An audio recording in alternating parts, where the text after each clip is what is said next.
sa Juvenile Justice Act po, talaga kung dapat hulihin nila yun, mga pulis. At syempre ang DSWD will take part also kasi nga minors yun. Pero hulihin yun, kakasuhan pa rin po yun. Pero hindi po yun makukulong kung hindi po mag-reach ng 18 ang edad.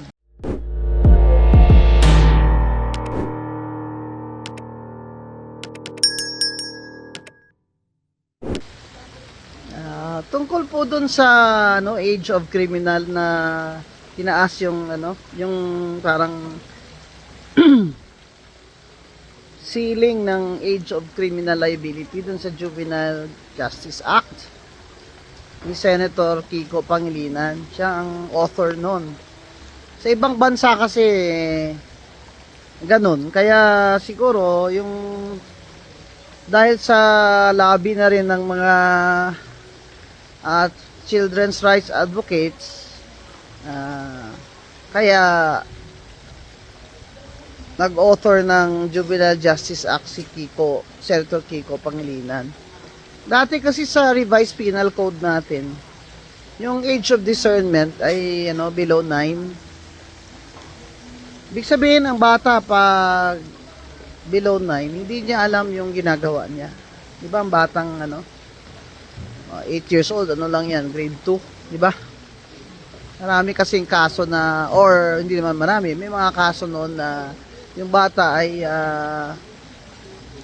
nabaril niya yung kamag-anak niya dahil andyan yung baril eh. Eh di akala niya siguro laruan, ganun. Yan ang age of discernment. Yung alam ba nila ang mali o tama. Kasi discernment ang element dyan eh. Alam ba niya na yung pagpatay ay mali? Yun. Itong sa Tacloban na shooting, teenagers na po ito. Hindi na po ito 8 years old, 9 years old.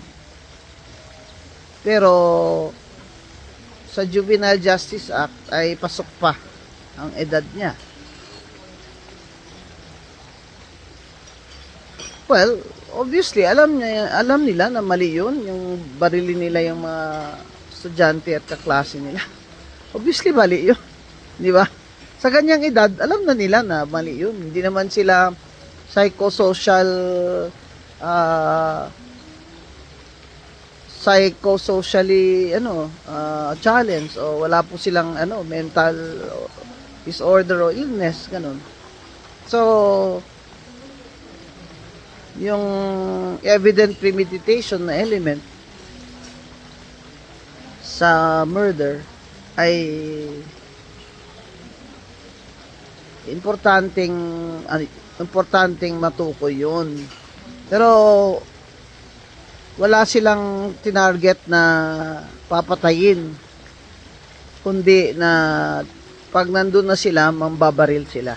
Yan po ang conflict natin ngayon sa batas na ito sa Juvenile Justice Act, dahil sakit naman ho talaga sa dibdib niya. Makita mo yung ina at lola na umiiyak na baka daw hindi magiging hindi makukulong yung pumatay sa apo niya. Sa Juvenile Justice Act po, talaga kung dapat hulihin nila yun ng mga pulis. At syempre ang DSWD will take part also kasi nga minors yun.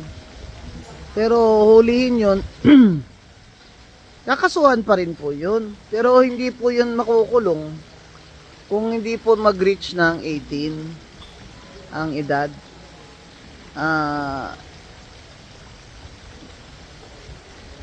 Yun ang conflict ng marami sa Juvenile Justice Act ni Senator Kiko Pangilinan. Siguro aralin natin muli itong batas na ito.